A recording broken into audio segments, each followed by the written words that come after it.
नमस्कार, आपका स्वागत है।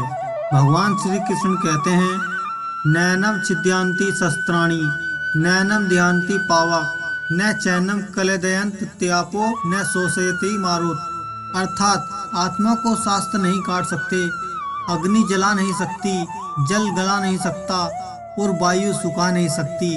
अर्थात मनुष्य देह में आत्मा अमर है, उसे कोई नहीं मार सकता। किंतु मनुष्य का शरीर अमर नहीं है, उसकी मृत्यु एक न एक दिन अवश्य ही है। जिसका जन्म हुआ है उसकी मृत्यु भी निश्चित है। जिस समय मनुष्य भौतिक संसार में जन्म लेता है उसी क्षण उसकी मृत्यु का समय और मृत्यु का कारण निश्चित हो जाता है।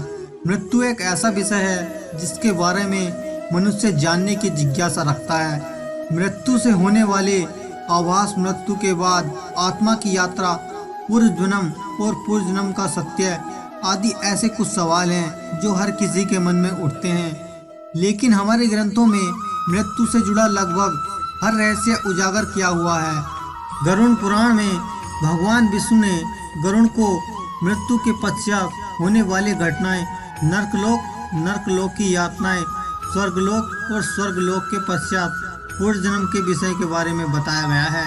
पृथ्वी पर जन्मा हर जीव जीवन और मृत्यु के चक्र में फंसा हुआ है। जिस प्रकार जन्म सत्य है उसी प्रकार मृत्यु भी सक्षम सत्य है, जिसे कोई ठुकरा नहीं सकता। इसलिए मृत्यु पर विजय पाना संभव है।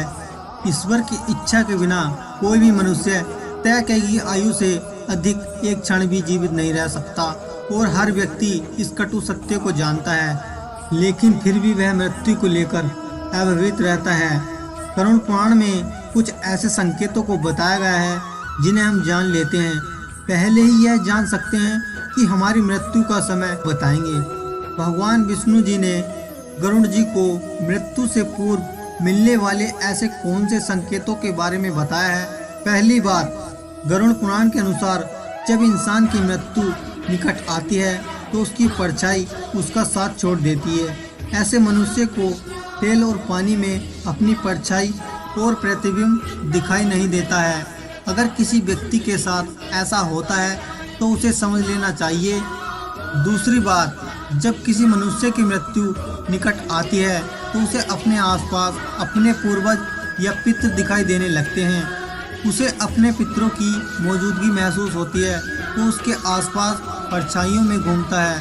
उसकी मृत्यु का समय निकट आ चुका है। तीसरी बात, जब किसी भी इंसान की मृत्यु निकट आती है तो उसे अपने शरीर पर एक प्रकार की गंध आने लगती है जो उसे बिल्कुल भी अच्छी नहीं लगती। इस गंध को सूंघते ही उस मनुष्य को समझ जाना चाहिए कि उसका अंतिम समय निकट आ चुका है। चौथी बात, यदि किसी मनुष्य की मृत्यु निकट आती है तो वह अपना चेहरा देखता है तो अपने चेहरे के स्थान पर किसी अन्य व्यक्ति का चेहरा दिखाई देता है या कई बार स्वयं का विपरीत चेहरा दिखाई देता है। ये आईना उसे आने वाली मृत्यु के बारे में आगाह करता है। इसलिए जब भी किसी मनुष्य को आईने में अपना चेहरा विरूपत दिखाई दे या अपने चेहरे की जगह किसी अन्य व्यक्ति का चेहरा दिखाई दे तो उसे समझ जाना चाहिए कि उसकी मृत्यु का समय अब निकट आ चुका है। जब इंसान की मृत्यु पास आती है तो उसका शरीर पीला या हल्का लाल दिखाई देने लगता है। उसकी त्वचा अंदर से जलने लगती है।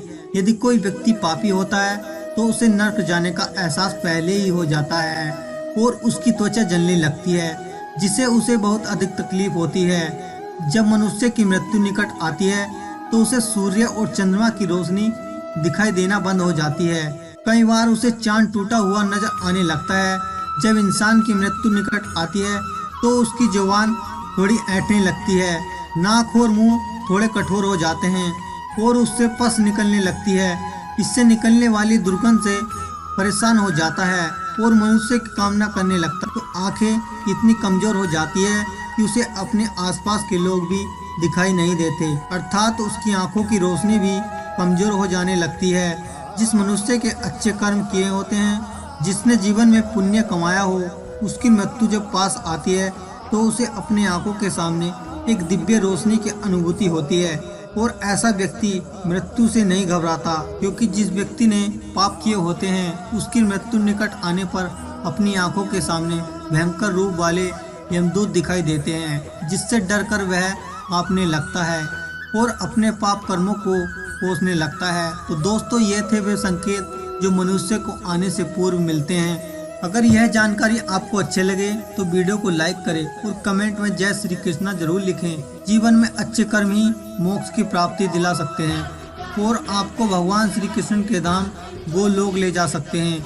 यह वीडियो देखने का आप सभी का बहुत बहुत धन्यवाद।